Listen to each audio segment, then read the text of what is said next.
تفسیر ضیاء القرآن جلد نمبر 5 30واں پارہ۔ بسم اللہ الرحمن الرحیم۔ سورہ نازعات آیت نمبر 27۔ اَأَنتُمْ أَشَدُّ خَلْقًا أَمِ السَّمَاءُ بَنَاهَا۔ ترجمہ: کیا تمہیں پیدا کرنا مشکل ہے یا آسمان کا، اس نے اسے بنایا۔ سورہ نازعات آیت نمبر 27 کی تفسیر۔ دلائل قیامت کا سلسلہ جو درمیان میں منقطع کر دیا گیا تھا، اسے پھر شروع کیا جا رہا ہے۔ فرمایا ذرا غور کرو کہ تم یہ سمجھتے ہو کہ تمہیں دوبارہ زندہ کرنا بڑا مشکل کام ہے۔ تم چند بالشت قد و قامت کے مالک ہو، اور یہ آسمان جس کی پہنائیوں اور وسعتوں کا اندازہ ہی نہیں لگایا جا سکتا، پھر اس میں ان گنت تارے اور کہکشانوں کا محیر العقول اور لامتناہی سلسلہ، ان سب کو کس نے پیدا کیا ہے؟ اگر تم عقل و انصاف سے بالکل محروم نہیں ہو گئے ہو تو تم بآسانی سمجھ سکتے ہو کہ جو عالم بالا کا خالق ہے، اس کے لیے تمہیں پیدا کرنا کوئی مشکل نہیں۔ سورہ نازعات آیت نمبر 28۔ رفع سمکہا فسواہا۔ ترجمہ: اس کی چھت کو خوب اونچا کیا، پھر اس کو درست کیا۔ سورہ نازعات آیت نمبر 28 کی تفسیر۔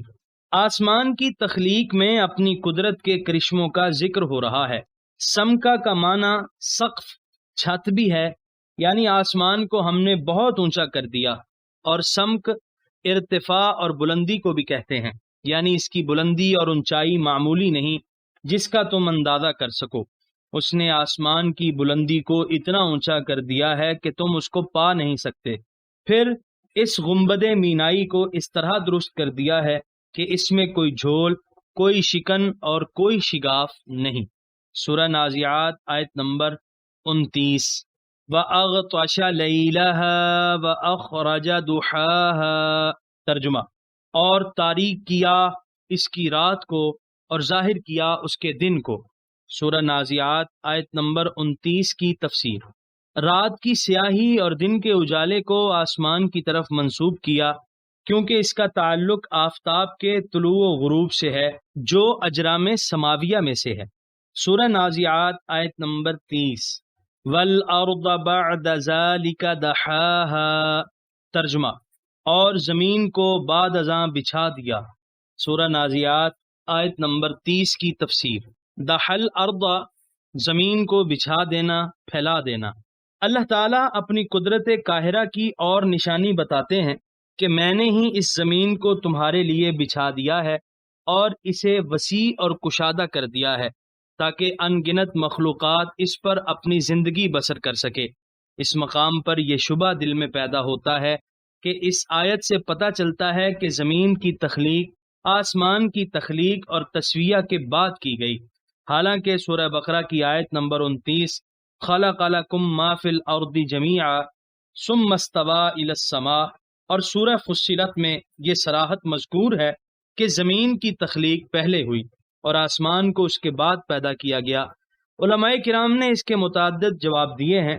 بعض نے فرمایا کہ زمین کا کرہ پہلے بنایا گیا، اس کے بعد آسمان کی تخلیق ہوئی، لیکن زمین کو انسانی زندگی کے قابل بنانا اور اس میں ضروریات زندگی کا بہم پہنچانا آسمان کی تخلیق کے بعد ہوا، اور یہاں دہوے زمین سے یہی مراد ہے۔ لیکن اس جواب کو دوسرے حضرات نے پسند نہیں کیا، کیونکہ سابقہ آیات میں صراحت موجود ہے، خلق لکم ما فی الارض جمیعا، تمہارے لیے زمین میں ہر چیز کو پیدا کیا اور اس کے بعد آسمان کی طرف توجہ فرمائی۔ اس لیے دوسرے حضرات نے اس کا یہ جواب فرمایا ہے کہ زمین میں زندگی کی ضروریات کی باہم رسانی کی صلاحیت اور نشو و نما کی استعداد تو پہلے ہی رکھ دی گئی، لیکن اس کا بالفعل ظہور اس وقت ہوا جب آسمان بنا۔ اس میں سورج جو منبع نور و حرارت ہے اس کو پیدا کیا گیا، اس کی حرارت اور کرنوں کی تاثیر سے مختلف چیزیں پیدا ہوئیں۔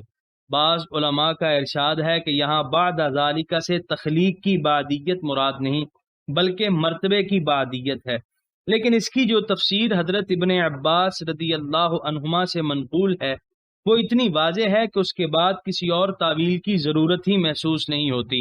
آپ فرماتے ہیں بعد ذالک اس جگہ مع ذالک کے معنی میں مذکور ہے، جس طرح عتلم بعد ذالک زنیم میں ہے۔ چنانچہ حضرت شاہ عبد العزیز لکھتے ہیں بعد ذالک دریجہ بمانا مع ذالک است، چنانچہ آیت عتلم بعد ذالک زنیم جو جفار کار ہے اور اس کے ساتھ ساتھ بد اصل بھی ہے۔ سورہ نازیات آیت نمبر 31۔ اخرج منها ماءها ومرعاها، ترجمہ نکالا اس سے اس کا پانی اور اس کا سبزہ۔ سورہ نازیات آیت نمبر 32۔ والجبال ارساها، ترجمہ اور پہاڑ اس میں گاڑ دیے۔ سورہ نازیات آیت نمبر 33۔ متاعا لکم ولانعامکم، ترجمہ سامان زیست ہے تمہارے لیے اور تمہارے مویشیوں کے لیے۔ سورہ نازیات آیت نمبر 31 تا 33 کی تفسیر۔ پانی کے میٹھے چشمے جاری کر دیے، اس میں طرح طرح کی سبزیاں اور ترکاریاں اور چارہ پیدا ہونے لگا، جس سے تم اپنی ضرورتیں بھی پوری کرتے ہو اور تمہارے مویشیوں گائے بھینس گھوڑے وغیرہ کی خوراک کا سامان بھی مہیا ہو جاتا ہے۔ جو قادر مطلق ان تمام کاموں کو بڑی حکمت سے انجام دے رہا ہے، اس کے بارے میں تمہیں شک ہے کہ وہ قیامت کے دن تمہیں کیوں کر زندہ کرے گا؟ ہماری آسائش اور نشو و نما کے لیے جو ان گنت چیزیں زمین کے شکم سے نکل رہی ہیں، اس میں آسمان کی بلندی، سورج اور چاند کی کرنوں کے اثرات اور سلسلہ ہائے کوہ اور زمین کی زرخیزی، ساری چیزوں کا جو حصہ ہے وہ اہل دانش سے مخفی نہیں۔ کائنات کے مختلف اجزاء میں اگر موجودہ نظم و نسق کو بدل دیا جائے تو ہر چیز بے اثر ہو کر رہ جائے گی۔ سورہ نازعات آیت نمبر 34۔ فَإِذَا جَاءَتِ الطَّامَّةُ الْكُبْرَى، ترجمہ پھر جب آئے گی سب سے بڑی آفت۔ سورہ نازعات آیت نمبر 34 کی تفسیر۔ اب پھر احوال قیامت کا تذکرہ کیا جا رہا ہے۔ الطامہ، سب مصیبتوں سے بڑی مصیبت کو الطامہ کہتے ہیں۔ جو چیز اپنی مقدار یا اپنی تعداد کی کثرت کے باعث دوسری چیزوں پر چھا جائے اسے الطامہ کہا جاتا ہے۔ جیسے کہتے ہیں جاء السیل فتم الرکیع، سیلاب آیا اور اس نے تمام تالابوں اور نشیبوں کو لبریز کر دیا۔ جرل وادی فتم علی القریح، وادی میں پانی کا ریلا آیا اور اس نے تمام حوضوں کو بھر دیا۔ قیامت کی مصیبت دوسری تمام مصیبتوں سے فزونتر اور ہولناک ہے، اس لیے اس کو طامہ کہا گیا، اور ساتھ ہی کبرا کا اضافہ کر کے تاکید کر دی گئی تاکہ کوئی شک نہ رہے۔ سورہ نازعات آیت نمبر 35۔ یوم یتذکر الانسان ما سعی، ترجمہ اس دن انسان یاد کرے گا جو دوڑ دھوپ اس نے کی تھی۔ سورہ نازعات آیت نمبر 35 کی تفسیر۔ اس وقت انسان کی نگاہوں کے سامنے اس کی زندگی کی فلم گھومنے لگے گی۔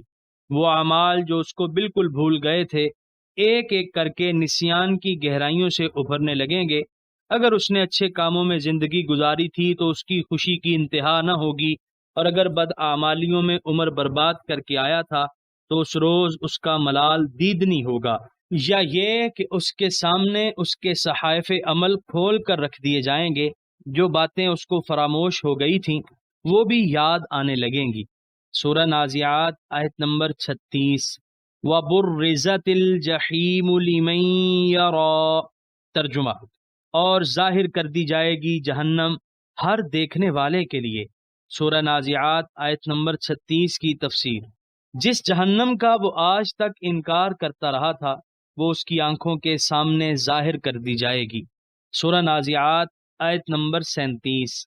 فَأَمَّا مَن طَغَى، ترجمہ پس جس نے سرکشی کی ہوگی۔ سورہ نازعات آیت نمبر 38۔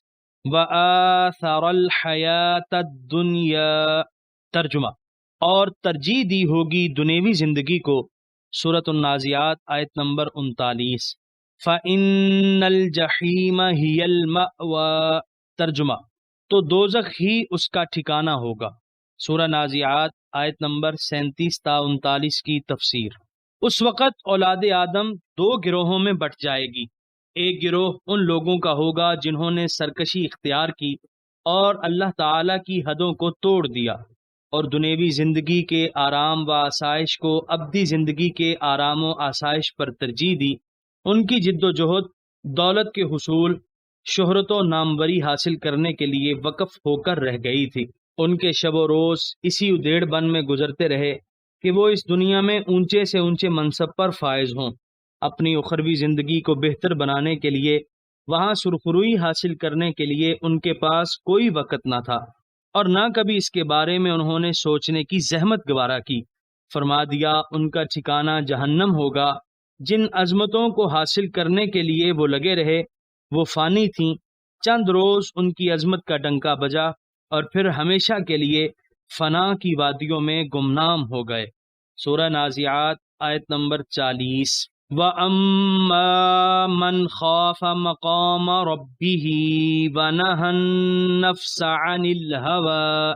ترجمہ: اور جو ڈرتا رہا ہوگا اپنے رب کے حضور کھڑا ہونے سے اور اپنے نفس کو روکتا رہا ہوگا ہر بری خواہش سے۔ سورہ نازعات آیت نمبر 41۔ فَإِنَّ الْجَنَّةَ هِيَ الْمَأْوَىٰ۔ ترجمہ: یقیناً جنت ہی اس کا ٹھکانہ ہوگا۔ سورہ نازعات آیت نمبر 41 کی تفسیر۔ اور دوسرا گروہ ان لوگوں کا ہوگا جو عمر بھر یہ تصور کر کے ڈرتے رہے کہ انہوں نے ایک دن اپنے رب کے روبرو کھڑے ہونا ہے۔ انہوں نے اپنے نفس کے گھوڑے کو کبھی بے لگام نہیں ہونے دیا۔ انہوں نے شریعت کی قائم کی ہوئی حدوں کو توڑنے کی اسے ہرگز اجازت نہیں دی۔ وہ اس کو ایسی خواہشات سے جو احکام الہی سے متصادم تھیں سختی سے باز رکھا کرتے تھے۔ آج جنت کی بہاریں ان کے لیے چشم بارا ہیں۔ حوریں رنگین اور خوشبودار پھولوں کے ہار پروئے ہوئے ان کا انتظار کر رہی ہیں۔ عارف ربانی یعقوب چرخی ہوا کا معنی کرتے ہیں کہ میل کردن دل بآنچے نشاید، دل کا کسی ایسی چیز کی طرف مائل ہونا جو ناجائز ہو۔ علامہ ثناء اللہ پانی پتی رحمۃ اللہ علیہ الہوا کی تحقیق کرتے ہوئے لکھتے ہیں: بلندی سے پستی کی طرف گرنا اور لڑکنا۔ فرماتے ہیں ہوا کو ہوا اس لیے کہا گیا ہے کہ یہ انسان کو دنیا میں ہر مصیبت میں پھنساتی ہے اور آخرت میں حاویہ یعنی جہنم میں پھینکتی ہے۔ پھر فرماتے ہیں کہ ہوائے نفس کے ترک کے کئی مرتبے ہیں۔ سب سے نیچے والا درجہ یہ ہے کہ احکام شرعیہ کی مخالفت سے اجتناب، نیز اسلاف کرام کے متفقن علیہ عقائد کی مخالفت سے پرہیز۔ اس کا درمیانی درجہ یہ ہے کہ انسان کسی گناہ کا ارادہ کرے اور پھر قیامت کی حاضری کے خوف سے اس سے باز رہے اور مشتبہ چیزوں سے پرہیز کرے۔ حضرت مجدد الفسانی رحمۃ اللہ علیہ نے فرمایا کہ حضرت بہاؤالدین نقشبند رحمۃ اللہ علیہ فرمایا کرتے کہ اللہ تعالیٰ کے قرب کا سب سے نزدیک راستہ یہ ہے کہ انسان اپنے نفس کی مخالفت کرتا رہے۔ فرماتے ہیں کہ نفس کی چالیں بڑی باریک ہوتی ہیں، کبھی وہ گناہوں سے انسان کو اپنے رب سے دور کرتا ہے اور کبھی نیک اعمال کے باعث ریا اور خود بینی کے جذبات کو ابھار کر انسان کو دور کرتا ہے۔ شیخ پانی پتی لکھتے ہیں ہوائے نفس کی دست درازیوں اور شب خونوں سے بچنے کا محفوظ ترین طریقہ یہ ہے کہ اپنے شیخ کامل کے دامن کو مضبوطی سے پکڑے رکھے، اس کے حکم اور اس کی اجازت کے بغیر کوئی کام نہ کرے۔ حضرت یعقوب چرخی نے اپنے شیخ خواجہ نقشبند سے پوچھا کہ اگر کسی کو ایسا شیخ کامل نصیب نہ ہو تو وہ کیا کرے؟ تو آپ نے فرمایا کہ وہ کثرت سے استغفار پڑھا کرے یا ہر نماز کے بعد 20 مرتبہ یہ استغفار پڑھے: استغفر اللہ الذی لا الہ الا ھو الحی القیوم واتوب الیہ۔ آخر میں حضور نبی کریم صلی اللہ علیہ وآلہ وسلم کی ایک حدیث پاک بھی سن لیجئے۔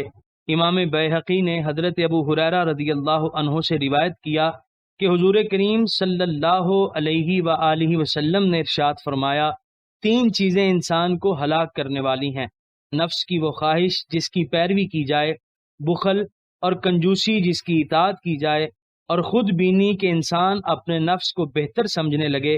فرمایا یہ تیسری چیز سب سے زیادہ مہلک ہے۔ سورہ نازعات آیت نمبر 42۔